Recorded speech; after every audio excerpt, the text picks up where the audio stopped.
Encore une fois, bien-aimés dans le Seigneur, chers citoyens, chères citoyennes du royaume des cieux, bienvenue à vous. Nous abordons la dernière ligne droite de la lecture de ce merveilleux livre, Un aperçu de la gloire de Kathryn Kuhlman. Nous avons déjà lu 33 chapitres. Aujourd'hui, nous commençons avec le chapitre 34. Chapitre 34 du livre Un aperçu de la gloire, ce que l'argent n'achètera jamais. Un garçon de 12 ans a envoyé une photo de son père avec une lettre. Voici ce qu'il a écrit. Chère mademoiselle Kuhlman, aujourd'hui c'est l'anniversaire de mon père. Il a dit qu'il aimerait recevoir une paire de chaussures de bowling. C'est un cadeau si facile à lui offrir.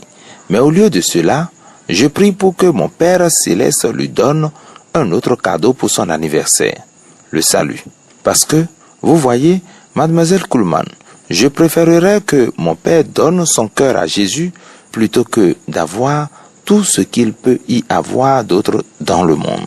Je vous envoie une photo de mon père au travail. Un jour, j'espère pouvoir le présenter. Il est formidable. Danny, un garçon de 12 ans. J'ai regardé la photo de son père. C'était un homme vêtu d'une combinaison de charpentier. En le regardant, je pouvais dessiner qu'il était prêt à travailler dur pour subvenir aux besoins de son jeune fils. Il pensait sûrement être un père exemplaire en mettant de la nourriture sur la table, en achetant des chaussures pour son fils, des vêtements pour le couvrir, en fournissant une maison confortable et un bon lit où dormir. Mais ce père manquait l'essentiel. Il ne voyait la vie qu'au travers des yeux obsédés par la valeur de l'argent. Son fils de 12 ans, pourtant, voyait plus loin. Mon père aimerait une paire de chaussures de bowling. C'est un cadeau si facile à lui offrir. Facile parce que c'est quelque chose que l'argent peut acheter. Mais ce que ce garçon désirait vraiment pour son père, c'est quelque chose que l'argent ne pourra jamais acheter. Pauvre est l'homme qui ne possède que de l'argent. Pauvre est celui qui ne voit la vie qu'au travers du prisme de l'argent. Je ne nie pas que l'argent est nécessaire. C'est une réalité. Mais nous vivons à une époque où même l'Église mesure ses bénédictions en termes de biens matériels, de dollars et de centimes. L'argent est un bon serviteur, mais un très mauvais maître. L'argent n'a jamais rendu un homme heureux et ne le fera jamais. Il n'y a rien dans sa nature qui puisse produire du bonheur. Plus un homme en a, plus il en veut. Au lieu de combler un vide, il en crée un. Si l'argent satisfait un besoin, il en crée deux autres. Ce que l'argent ne peut pas acheter. Avez-vous déjà réfléchi à ce que l'argent ne peut pas acheter? L'argent ne peut pas acheter l'amour d'un garçon de 12 ans. Il peut acheter de la popularité, il peut attirer l'attention, il peut acheter des flatteries, mais il ne peut pas acheter un amour sincère. L'argent ne peut pas acheter l'amour d'une bonne femme. Une femme vertueuse n'est pas à vendre. Qui trouvera une femme vertueuse? Elle a bien plus de valeur que des rubis. Proverbe 31, le verset 10. L'argent peut peut-être acheter des apparences. La flatterie d'une jeune femme ou l'attention de quelqu'un qui nourrira votre ego. Mais tout l'argent du monde ne peut pas acheter l'amour véritable, sincère et désintéressé d'une femme vertueuse. L'argent, même en abondance, ne peut pas non plus acheter la tranquillité d'esprit. Avec le temps, j'ai appris à apprécier plus que tout la paix intérieure. Pouvoir terminer la journée en paix, se coucher, fermer les yeux et savourer ces instants de sérénité avant que le sommeil ne vienne est inestimable. Pouvoir se réveiller en pleine nuit, rester allongé dans le calme absolu et avoir la tranquillité d'esprit, voilà un trésor que l'argent ne pourra jamais acheter. Et surtout, la richesse ne peut pas acheter une place au ciel. J'ai imaginé, comme dans un rêve, les portes du ciel. Je me suis vu aux côtés d'un ange gardant l'entrée. L'âme d'un homme riche s'est présentée, cherchant à entrer avec son argent. Il racontait à l'ange sa richesse et tout ce qu'il avait accompli grâce à elle. Du prestige, du pouvoir politique, l'adhésion au meilleur club. Mais l'ange lui a simplement montré les pavés d'or et lui a dit, ici, Nous pavons nos rues avec ça. Vous n'en avez pas assez pour acheter même un aperçu du ciel. Non, mon ami, même si vous possédez toutes les richesses du monde, même si vous détenez le titre de propriété de cette planète entière, cela ne suffira pas.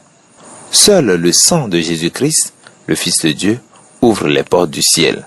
Et cette grâce est accessible à tous, même aux plus pauvres des hommes, à la plus humble des femmes, vivant à cet instant précis.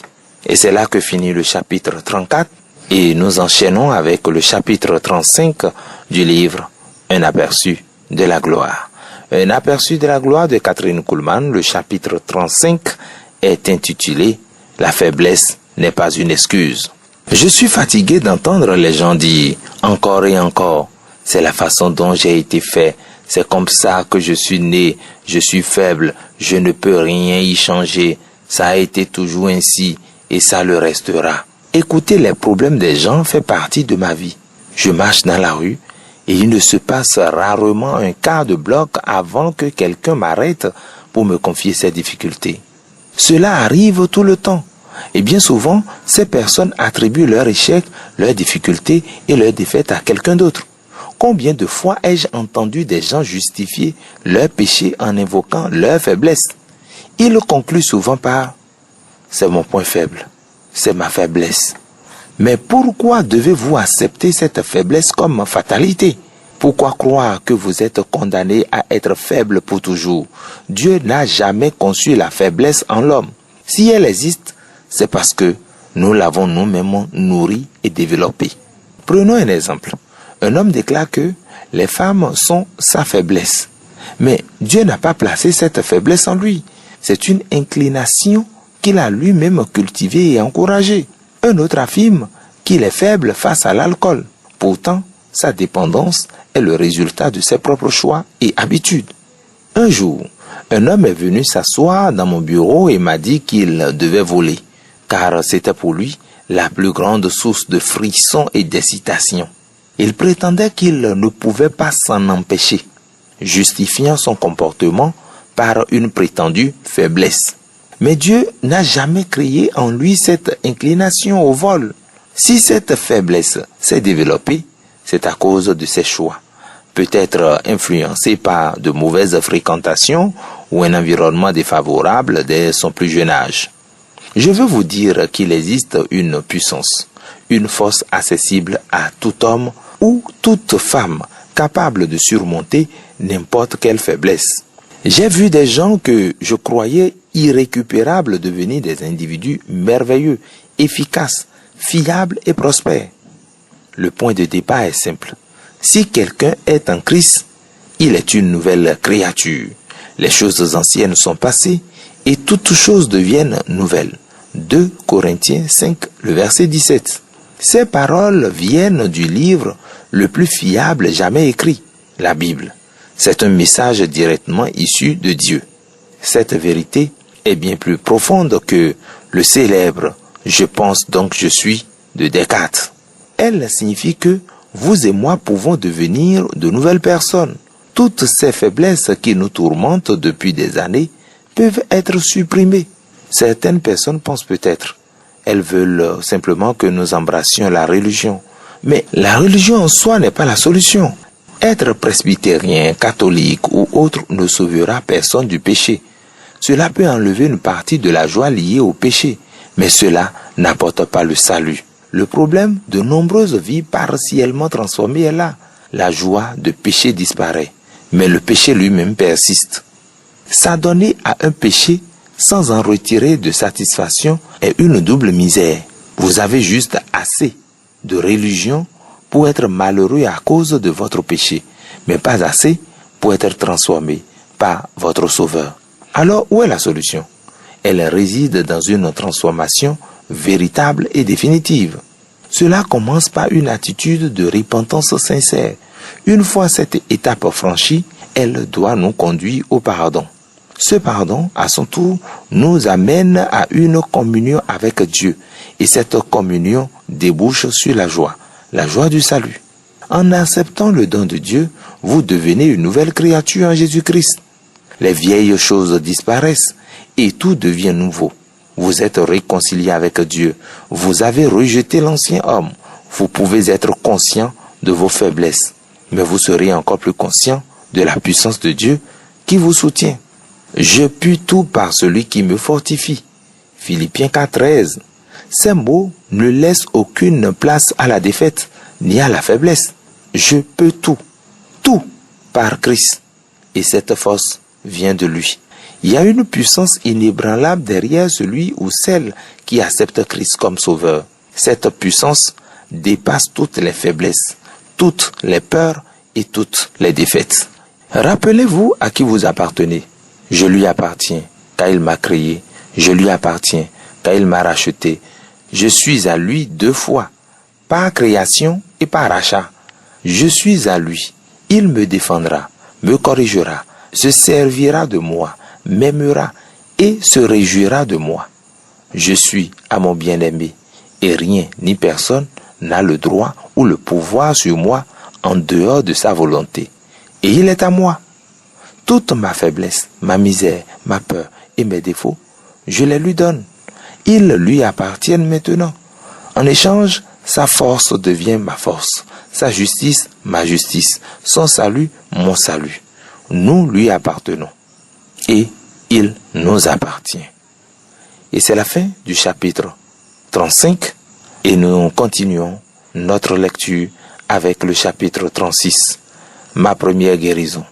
J'avais le père le plus parfait qu'une fille puisse rêver d'avoir. À mes yeux, papa ne pourrait rien faire de mal. C'était mon idéal. Il ne m'a jamais donné de fessée, il n'en avait pas besoin. Il lui suffisait d'avoir un certain regard pour que je comprenne. Maman, elle, n'hésitait pas à me punir quand c'était nécessaire. Mais papa me punissait autrement, en me montrant que je l'avais déçu. Et cela faisait bien plus mal que toutes les punitions de ma mère. Quand j'étais petite, je souffrais souvent de terribles maux d'oreille. Maman essayait tout. Elle versait de l'huile chaude dans mes oreilles et utilisait tous les remèdes maison qu'elle connaissait. Mais ce qui soulageait le plus ma douleur, c'était lorsque papa restait à la maison, me prenait sur ses genoux dans le fauteuil à bascule et me laissait poser mon oreille douloureuse sur son épaule. Mon père, Joe Kuhlman, était maire de la petite ville de Concordia, dans le Missouri. Il avait été agriculteur, mais il s'était installé en ville plus tard. C'est là que je suis né, la 3e de leurs 4 enfants. À 14 ans, je suis né de nouveau dans l'église méthodiste, l'église de ma mère, et j'ai été baptisé dans l'église baptiste, celle de mon père. 2 ans plus tard, j'ai senti l'appel à prêcher. Mes débuts dans la prédication ont eu lieu dans l'Idaho. Je passais d'une communauté à une autre, parfois en faisant de l'autostop. Je trouvais un bâtiment vide, je faisais de la publicité pour des services, j'installais des bancs et des gens venaient, souvent par curiosité. Ils voulaient voir une adolescente rousse prêcher. Parfois, je trouvais une église abandonnée et je faisais tout pour obtenir la permission de l'utiliser. Souvent, ma congrégation n'était composée que de quelques fermiers de l'Idaho. Ces derniers me laissaient utiliser leur église simplement parce qu'ils n'avaient pas les moyens de payer un prédicateur régulier. Je dormais chez des habitants ou louais une petite chambre si je pouvais me le permettre. Une fois, n'ayant nulle part où aller, j'ai même dormi dans une maison de dinde tout en tenant des réunions nocturnes dans une église déserte. Mais j'étais pleine d'enthousiasme, convaincu que je pouvais conquérir le monde pour Dieu. Mon seul regret était que mon père ne m'avait jamais entendu prêcher. Je rêvais du jour où il pourrait être dans l'assemblée et me voir derrière la chaire. Ce serait un grand jour. Une année entière s'est écoulée avant que je ne retourne chez moi. Les voyages coûtaient cher et j'avais besoin de chaque centime pour financer mes tracts et annonces dans les journaux. Quand je suis rentré, j'ai passé de merveilleux moments d'été avec mes parents et ma jeune sœur qui vivait encore à la maison. Mais il a fallu repartir. En décembre, je suis arrivé à Colorado. C'était mon 2e Noël loin de ma famille. Mais je recevais de plus en plus d'invitations à prêcher et je ne pouvais pas m'arrêter. Mes premiers services à Denver se tenaient dans un magasin vide sur Champa Street. J'avais arrangé avec une société de bois pour fournir des matériaux permettant de fabriquer des bancs. Je louais une petite chambre à l'hôtel Saint-Francis pour $4 par semaine. Puis, juste après Noël, le téléphone a sonné dans ma chambre. C'était un vieil ami de chez nous. Catherine, ton père a eu un accident, m'a-t-il dit. Est-ce grave? Oui, répondit-il, d'une voix sobre. J'ai immédiatement répondu. Dis à papa que je pars tout de suite. Je rentre à la maison. J'ai rassemblé quelques affaires, sauté dans ma vieille Ford V8 et pris la route. Tout ce à quoi je pouvais penser, c'était à mon père. Les conditions météo étaient terribles. Les routes étaient couvertes de glace et de neige.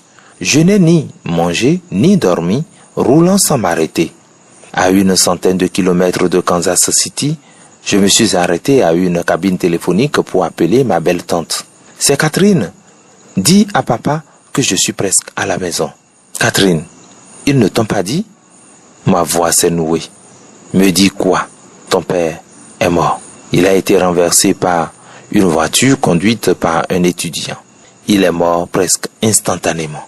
Les mots de ma tante me frappèrent comme un coup de tonnerre. Je me tenais là, abasourdi dans cette cabine téléphonique glaciale, les larmes gelant sur mes joues. Les 100 derniers kilomètres furent un véritable cauchemar. Quand je suis arrivé chez moi, il n'y avait plus de doute.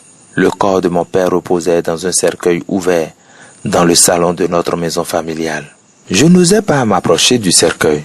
La réalité de sa mort était insupportable.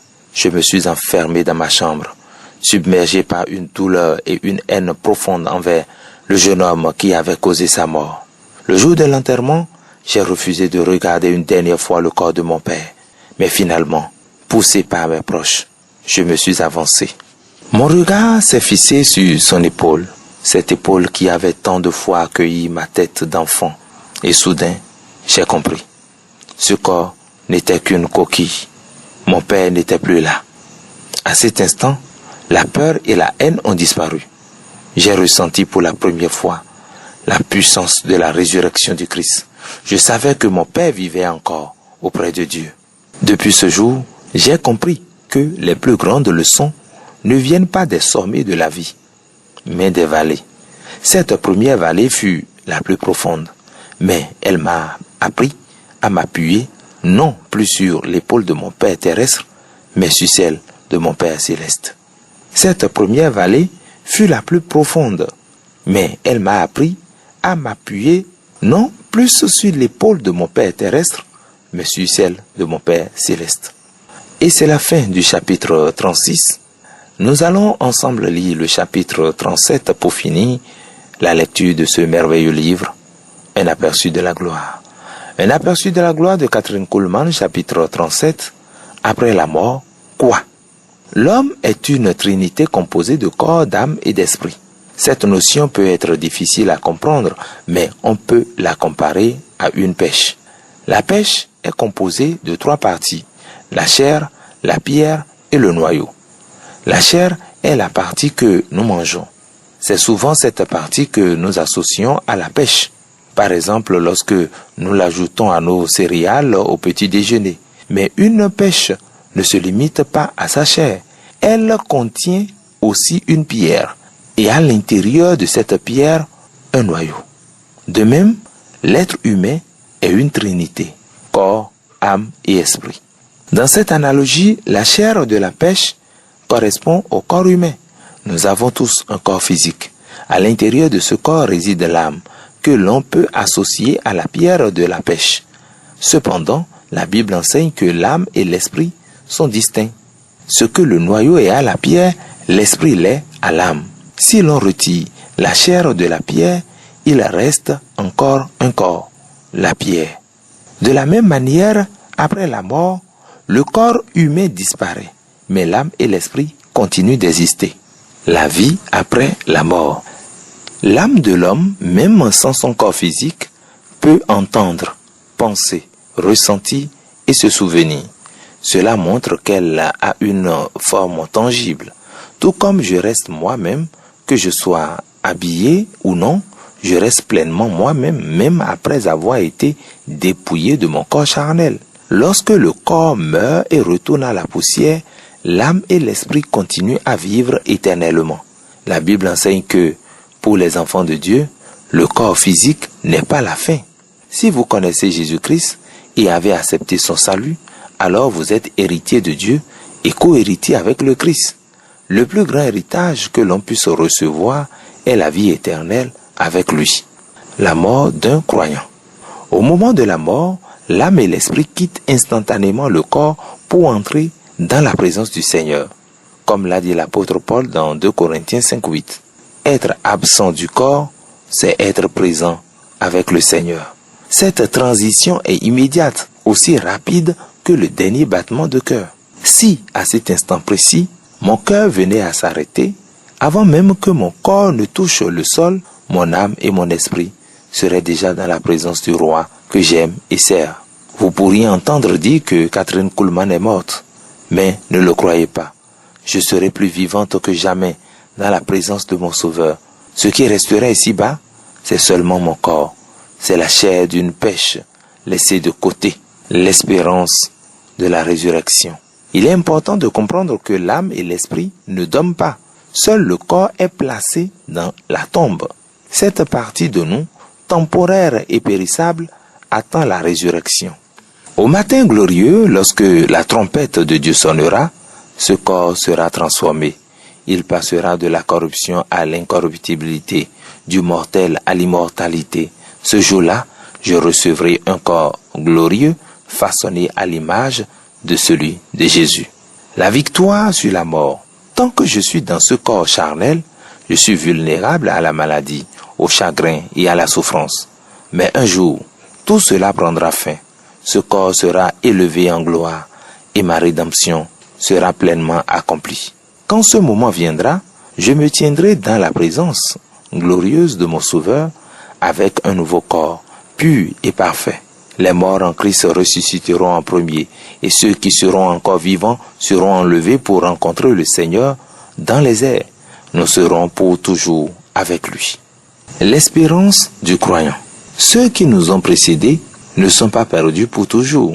Un jour, je reverrai mon père, ma mère et mes proches. Cette espérance glorieuse est précieuse, bien au-delà de tout ce que ce monde peut offrir. Ma place au ciel est prête. Mon espérance est sûre. Je suis prêt à partir. Si nous ne nous revoyons pas ici-bas, je vous retrouverai de l'autre côté. Et c'est la fin de ce merveilleux livre, un aperçu de la gloire de Kathryn Kuhlman. Kathryn Kuhlman qui a déjà rejoint la patrie céleste, comme elle le dit si bien, et qu'on aura bien évidemment l'occasion de retrouver dans la félicité céleste, dans le royaume de notre Père. Merci à toutes et à tous, à vous qui l'avez suivi. Que le Seigneur vous bénisse et à très bientôt pour la lecture d'un autre livre. Jésus est Seigneur.